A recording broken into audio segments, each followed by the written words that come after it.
কারো পাতা ফাঁদে আমরা পা দেব না। অবশ্য আমাদের ঘাড়ে কেউ উঠলে সেটা আমরা সহ্য করব না। চূড়ান্ত বিজয় এবং সফলতা অর্জন পর্যন্ত আমরা একসাথেই লড়ে যাব। এমনকি বিজয় এবং সফলতা আসার পরেও আমাদের জাতীয় ঐক্যবদ্ধ থেকেই আমরা লড়ে যাব।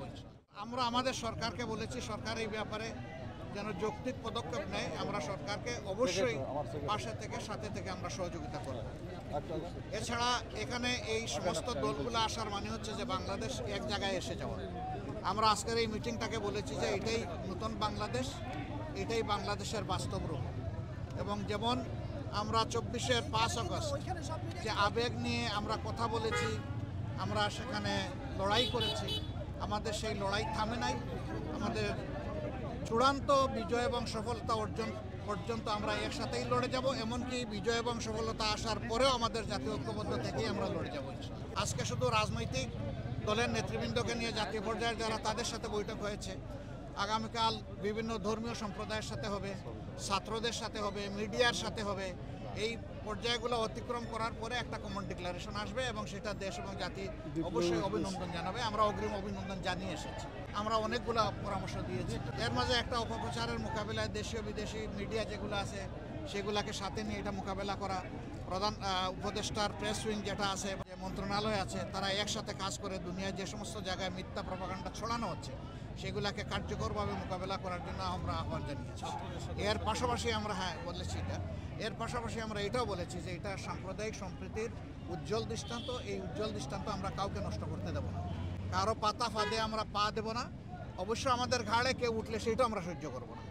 আমরা আসলে কারো কাছে মাথাও নত করব না, আবার আমরা সীমাও লঙ্ঘন করব না। আমাদের অবস্থানটা হবে মাঝামাঝি।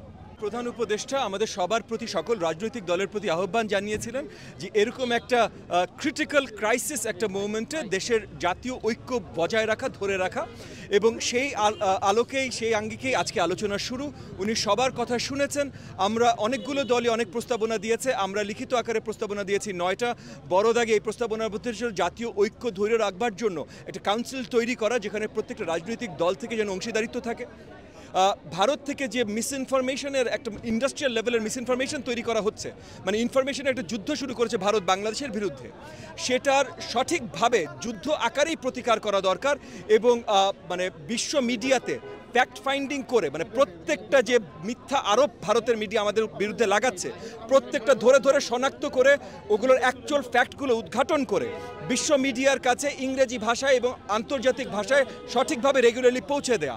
বিশ্বব্যাপী বাংলাদেশিরা যারা আছেন ডিয়াসপোরার বড় বড় জায়গায়, তাদের সহযোগিতা নিয়ে প্রত্যেকটা এমবাসি, মানে high commission, Bangladeshi high commission যারা আছেন, তাদের প্রত্যেকটা হাই কমিশনকে স্পেশাল দায়িত্ব দিয়ে সঠিক ইনফরমেশন ছড়িয়ে দেয়া। একই সাথে আরও কিছু উদ্যোগের কথা মাননীয় প্রধান উপদেষ্টা বলেছেন, এবং মাননীয় প্রধান উপদেষ্টাকে প্রত্যেকটা দল যারা উপস্থিত ছিল, আমরা এনডিএম শুদ্ধ প্রত্যেকটা দল যারা উপস্থিত ছিল, তারা পরিষ্কারভাবে মাননীয় প্রধান উপদেষ্টাকে আশ্বাস দিয়েছেন যে আমরা সবাই তার সাথে আছি। জাতীয় ঐক্যে কোনো ধরনের বাধা ঘটবে না, এবং ভারত বা যে কোনো কেউ, বিদেশি কোনো ধরনের শক্তি বা দেশের ভেতরেও দেশ বিরোধী কোনো শক্তি যদি দেশের বিরুদ্ধে কোনো কাজ করতে চায়, সেটা রুখে দেবার জন্য 18 কোটি বাংলাদেশি একত্রিত থাকবে ইনশাআল্লাহ।